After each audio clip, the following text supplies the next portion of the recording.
Assalamualaikum warahmatullahi wabarakatuh. Perkenalkan, kami dari kelompok 1 dari Universitas Bina Sarana Informatika Kramat 98. Dan di sini kami akan coba menjelaskan atau menyajikan salah satu materi di mana materi ini atau tugas ini sebagai pengganti UAS atau project sebagai pengganti UAS. Nah, sebelum ke arah yang lebih lanjut, saya akan coba share dulu untuk materinya.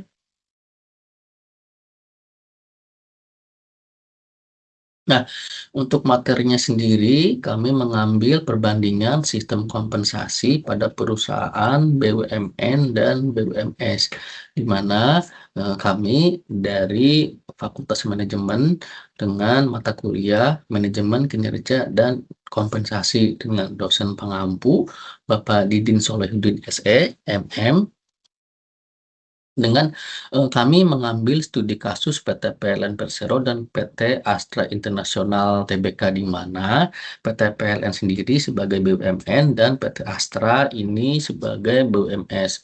Nah, untuk keseluruhan materi ini disusun oleh kelompok 1 yang beranggotakan saya sendiri, Dede Andriansyah, dengan nomor NIM 6423571, lalu Muhammad Arisena, lalu Nabila Syahna Putri, dan yang terakhir Novianti. Nah, untuk keseluruhan materi nanti akan dijelaskan slide by slide atau part by part untuk menjelaskan sampai akhir.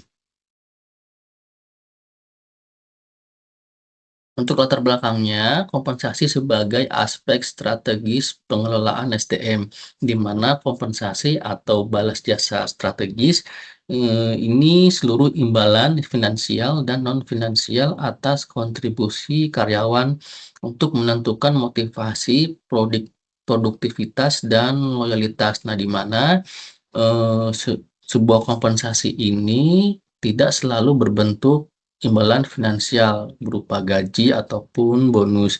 Nah, kompensasi ini juga bisa berupa non-finansial seperti kenaikan pangkat atau apa namanya, kenaikan pangkat dan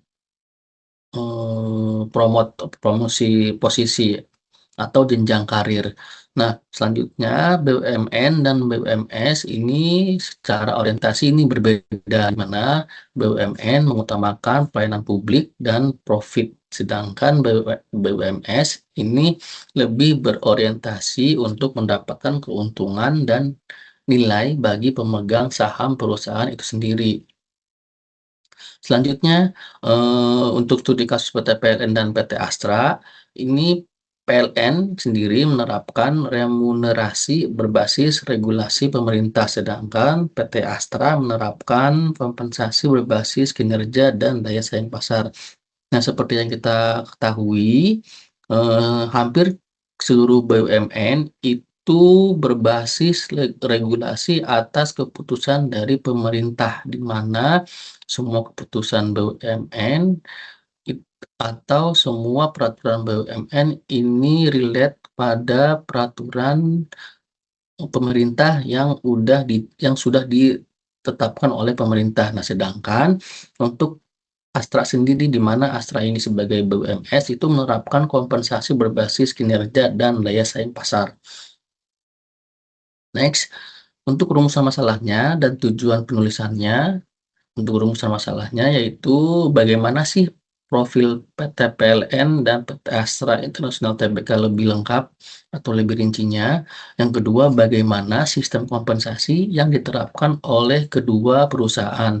Yang ketiga, bagaimana perbandingan sistem kompensasi antara BUMN dan BUMS. Lalu yang keempat, apa sih kelebihan dan kekurangan sistem kompensasi pada kedua kedua perusahaan tersebut? Nah, untuk rumusan masalah ini nanti akan dijelaskan pada part selanjutnya oleh rekan saya. Dan untuk tujuan penulisannya ini, itu untuk mengetahui profil PT PLN dan PT Astra International Tbk. Yang kedua, untuk menganalisis sistem kompensasi pada kedua perusahaan. Yang ketiga, yaitu perbandingan atau membandingkan sistem kompensasi BUMN dan BUMS. Dan yang keempat, untuk mengetahui kelebihan dan kekurangan masing-masing sistem pada perusahaan tersebut. Nah, untuk rumusan masalah tujuan ini nanti akan dijelaskan di slide selanjutnya oleh kelompok saya yang lainnya. Perkenalkan, nama saya Novianti dengan NIM 64235081. Baik, saya akan melanjutkan. Di sini ada pengertian dan jenis kompensasi. Kompensasi merupakan seluruh bentuk penghargaan yang diberikan oleh perusahaan kepada setiap karyawan sebagai balas jasa atas kontribusi yang telah mereka berikan. Kompensasi tidak hanya berupa uang saja, tetapi dapat berupa penghargaan merupakan fasilitas yang bertujuan untuk meningkatkan setiap motivasi, produktivitas, dan kesejahteraan karyawan. Dalam secara umum, kompensasi dapat dibagi menjadi 3 jenis, yaitu yang pertama, finansial langsung. Kompensasi finansial langsung merupakan kompensasi yang diterima langsung dalam bentuk uang kepada setiap karyawan seperti gaji pokok, upah, bonus, dan insentif maupun komisi penjualan dan komisi lainnya. Jenis kompensasi ini merupakan sumber pendapatan utama bagi setiap karyawan. Dan yang kedua yaitu adalah finansial tidak langsung. Kompensasi finansial tidak langsung bentuknya bukan berupa uang saja, bukan berupa uang tunai yang diterima langsung, melainkan berbagai fasilitas tunjangan yang diberikan kepada karyawan dari setiap perusahaan seperti tunjangan kesehatan, asuransi, dana pensiun, THR, tunjangan transportasi, maupun tunjangan-tunjangan lainnya. Fasilitas ini bertujuan guna memberikan rasa aman dan meningkatkan setiap kesejahteraan karyawan. Dan yang ketiga di sini ada kompensasi non-finansial. Kompensasi non-finansial merupakan kompensasi yang tidak memiliki uang secara langsung, melainkan sangat berpengaruh terhadap kepuasan kerja karyawan. Contohnya adalah seperti kesempatan promosi jabatan, pengembangan karir, serta penghargaan atas setiap prestasi, dan juga lingkungan kerja yang nyaman, hingga fleksibilitas dalam bekerja. Dan selanjutnya, di sini ada teori-teori kompensasi. Di sini kita bisa melihat bahwa ada teori keadilan, yaitu teori yang dikemukakan oleh Adams. Teori ini menjelaskan bahwa karyawan akan membandingkan antara usaha atau kontribusi yang mereka berikan dengan imbalan yang mereka terima. Kemudian membandingkan dengan karyawan lainnya.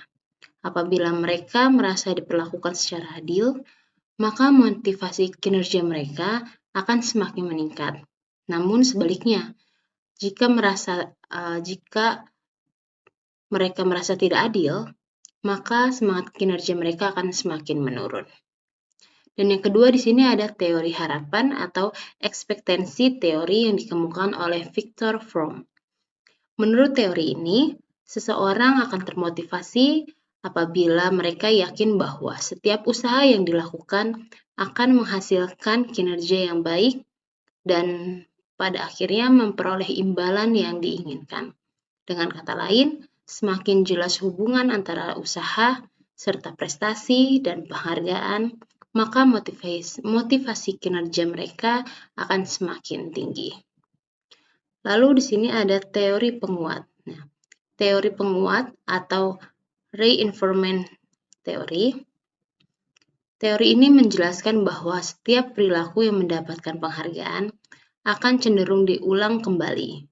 Oleh karena itu, perusahaan sering memberikan bonus, insentif, atau penghargaan kepada setiap karyawan yang berprestasi agar memiliki perilaku yang positif serta dapat mempertahankan kinerja menjadi budaya kerja yang baik.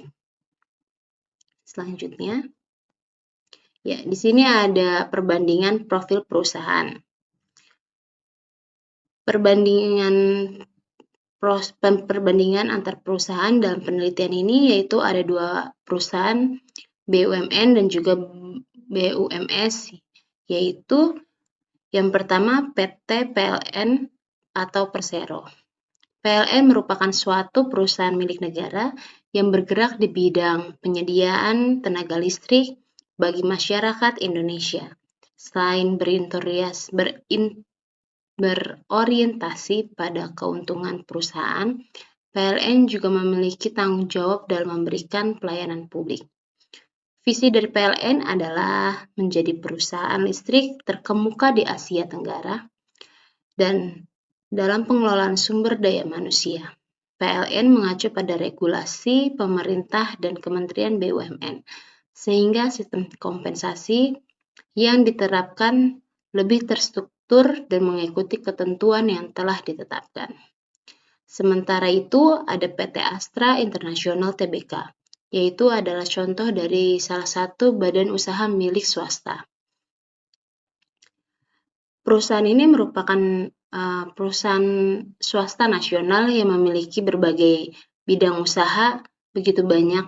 Contohnya yaitu mulai dari otomotif, jasa keuangan, alat berat, infrastruktur, maupun teknologi. Astra menerapkan budaya kerja yang dikenal dengan nilai-nilai catur dharma sebagai pedoman bagi seluruh karyawan dengan berbalik daripada PLN, badan usaha milik swasta yang ada di Indonesia, maka PT Astra memiliki fleksibilitas lebih tinggi dalam menyusun kebijakan kompensasi sehingga penghargaan kepada karyawan lebih banyak didasarkan dan masih banyak pencapaian kinerja oleh PT Astra International kepada setiap karyawannya. Dan selanjutnya akan disampaikan oleh rekan saya. Halo, Assalamualaikum. Perkenalkan, nama saya Muhammad Arisena dengan NIM 64235340. Kali ini saya akan melanjutkan hasil persentase dari kelompok kami. Ya, sistem kompensasi PT PLN Persero. Yang pertama, gaji pokok. Ya, gaji pokok ditentukan sistem grading jabatan, mempertimbangkan masa kerja, kompetensi, dan evaluasi jabatan. Lalu ada tunjangan. Tunjangan ini ada menyertai jabatan, tunjangan keluarga, kesehatan, transportasi, THN, dan tunjangan kinerja. Selanjutnya itu ada bonus sama insentif. Nah, berdasarkan kinerja dan perusahaan dan pencapaian individual atau pay for performance. Nah, selanjutnya itu ada pensiun dan jaminan sosial, ya.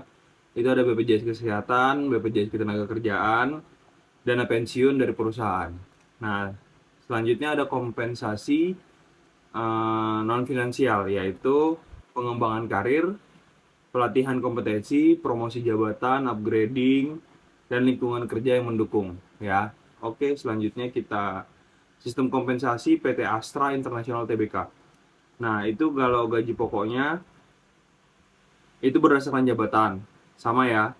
Kompetensi dan standar pasar disesuaikan lewat survei pasar tenaga kerja berkala. Nah, selanjutnya ada tunjangan dan fasilitas. Ya, kesehatan, transportasi makan, asuransi, THR, dan program kesejahteraan pegawai. Nah, lalu ada bonus insentif kerja. Nah, bonus insentif kerja ini meliputi berbasis pencapaian atau target individu, ya, bisa diukur lewat KPI, dan perusahaan mendorong budaya kompetitif dan inovatif. Nah, selanjutnya itu ada pengembangan karir. Pengembangan karir itu ada pelatihan, ada pengembangan kepemimpinan, upgrading, ya, promosi jabatan, terus ada ya promosi jabatan bagi karyawan yang berprestasi. Terus ada penghargaan karyawan. Nah, penghargaan karyawan itu bisa program employee, terus program employee recognition, sertifikat, bonus khusus, pelatihan, ya, dan lain-lain. Nah, terus perbandingan komponen kompensasi, ya. Nah, itu Aspeknya itu meliputi status perusahaan, ya, PT PLN itu BUMN, Astra International Tbk itu BUMS. Nah, orientasinya itu kalau PLN itu pelayanan publik dan profit, kalau Astra International itu profit dan pertumbuhan bisnis. Kalau gaji pokok, grade jabatan dan regulasi BUMN. Nah, itu dari PT PLN. Dan kalau dari Astra itu kompetensi dan standar pasar. Nah, terus tunjangan itu kalau PLN itu lengkap dan terstruktur karena dia kan BUMN, ya, di bawah langsung naungan dari pemerintah. Nah, kalau Astra ini kan dia swasta, jadi kompetitif sesuai sama kinerja dan omset dari perusahaan, ya. Terus bonus itu kinerja individu dan perusahaan. Kalau BUMN, kalau misalnya Astra itu dia sangat berbasis kinerja. Jadi setiap bonus yang kita terima di swasta itu pasti orientasinya kerjaan kita. Nah, lalu ada dana pensiun itu tersedia kalau di BUMN. Banyak BUMN yang pasti hampir 100% BUMN itu ada dana pensiun, ya. Tapi kalau di Astra Tbk itu sesuai dengan kebijakan perusahaan. Balik lagi sesuai dengan kebijakan perusahaan. Mungkin bisa dihitung dari beberapa lama dia bekerja di Astra. Nah, terus yang terakhir itu fleksibilitas sistem. Nah, kalau BUMN karena dia di bawah naungan pemerintah itu relatif rendah, tidak terlalu ketat. Nah, tapi kalau Astra itu dia tinggi, karena sistem dan etos kerjanya itu tinggi karena dia sudah perusahaan TBK. Terima kasih. Assalamualaikum warahmatullahi wabarakatuh. Perkenalkan, nama saya Nabila Syahna Putri dengan NIM 642351137. Untuk selanjutnya saya akan melanjutkan presentasi slide berikutnya, yaitu masuk ke bagian analisis berdasarkan teori kompensasi. Teori kompensasi ini dibagi menjadi dua, yaitu ada teori keadilan atau equity teori dan teori harapan ekspektansi teori. Untuk bagian teori keadilan atau teori equity teori, bagi PLN adalah keadilan internal lewat sistem grading dan evaluasi jabatan. Setiap posisi memiliki rentang kompensasi sesuai tanggung jawab dan kompleksitas pekerjaannya. Untuk Astra, ini ada keadilan distributif, yaitu penghargaan berdasarkan hasil kerja dan kontribusi aktual terhadap pencapaian target perusahaan. Nah, untuk teori harapannya, yaitu ekspektansi teori, bagi perusahaan Astra itu sangat dominan karena terdapat hubungan yang jelas antara usaha, kinerja, dan bonus atau intensif yang akan diterima karyawan. Sedangkan dari perusahaan PLN diterapkan melalui sistem penilaian dan tunjangan kinerja. Namun pengaruhnya terhadap motivasi tak sekuat di perusahaan swasta. Oke, untuk berikutnya ini masuk ke bagian kelebihan dan kekurangan sistem kompensasi. Untuk kelebihan dari PLN yaitu ada stabilitas dan kepastian pendapatan yang tinggi. Yang kedua ada tunjangan lengkap dan jaminan pensiun kuat. Dan yang ketiga ada sistem remunerasi transparan atau grading jabatan. Nah, untuk kekurangan dari PLN-nya itu ada fleksibilitas relatif rendah, perubahan kebijakan butuh proses panjang, dan yang ketiga itu selisih kompensasi antar kinerja dan kinerja tidak signifikan. Nah, untuk kedua yaitu untuk kelebihan dari perusahaan Astra sendiri, itu satu mendorong produktivitas dan pencapaian target, yang kedua sistem fleksibel, adaptif terhadap pasar, yang ketiga peluang pengembangan karir terbuka luas. Untuk kekurangan dari perusahaan Astra ini yaitu ada tekanan kerja tinggi mengejar target, yang kedua ada kepastian pendapatan kerja jangka panjang lebih rendah, dan yang ketiga persaingan antar pegawai berpotensi picu stres. Oke, untuk semua dari pembahasan slide sebelumnya, kita masuk ke dalam kesimpulan dan saran. Oke, untuk kesimpulan dan saran, untuk kesimpulannya itu PLN atau BUMN unggul dalam stabilitas dan kesejahteraan jangka panjang, sedangkan Astra sebagai BUMS unggul mendorong produktivitas dan prestasi kerja lewat kompensasi berbasis kinerja. Tidak ada sistem yang mutlak lebih baik, efektivitas bergantung pada kesesuaian dengan karakteristik dan tujuan organisasi. Dan berikutnya masuk ke bagian saran. Di sini terdapat ada 5 saran dari masing-masing tiap perusahaan. Bagi PLN, untuk sarannya adalah mengevaluasi atau kembangkan komponen penghargaan berbasis kinerja. Untuk PLN lagi ada tingkatkan apresiasi bagi karyawan berprestasi tinggi. Kemudian ada untuk perusahaan Astra, yaitu pertahankan sistem berbasis kinerja secara seimbang. Kemudian imbangi insentif dengan program kesehatan kerja. Dan terakhir ada dukung work-life balance untuk kurangi stres kerja. Oke, sekian dari presentasi kelompok kami dalam pembahasan kinerja kompensasi. Kurang lebihnya mohon maaf jika kurang lengkap atau tidak secara detail dibahas dalam presentasi ini. Kurang lebihnya mohon maaf dari kelompok kami. Terima kasih banyak atas perhatiannya. Wassalamualaikum warahmatullahi wabarakatuh. Bye.